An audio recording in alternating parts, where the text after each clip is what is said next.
এই যে আমার প্রবাসী ভাই এয়ারপোর্টের ভিতরে হয়রানি হয়েছে। তো এয়ারপোর্টে হয়রানি হয়েছে এবং ভিডিও করছে। তো এয়ারপোর্টের লোকজন আবার বলতেছে ভিডিও করেন না, আপনি দূরে যান। ভাই ভিডিও করছে, এটা একটা ভালো জিনিস করছে। আজকে উনারে আপনারা হয়রানি করবেন, উনি কি ভিডিও করবো না? উনি ভিডিও করার ওনার অধিকার আছে।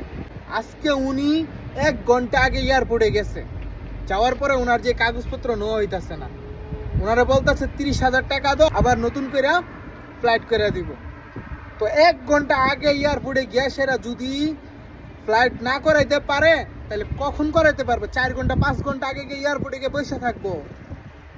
আপনারা এই প্রবাসীদেরকে লয়া ভাই যে এই খেলা শুরু করছেন, আমাদের খুব দুঃখ লাগে। আমরা এই প্রবাসী হয়ে সেরা মা তারাহালি ভ্যাট বাড়াও, প্রবাসী এটা করতারতো না, প্রবাসী এটা করতারতো না, প্রবাসী সবই করতারতো না। তাহলে আপনাদের দেশ আপনারাই চালাই দিব। আমরা প্রবাসীরা কি করবো আপনাদের জন্য? কারণ আপনাদের জন্য আমরা অনেক কিছু করার চেষ্টা করি, আর আপনারা আমাদেরকে অবহেলা করেন।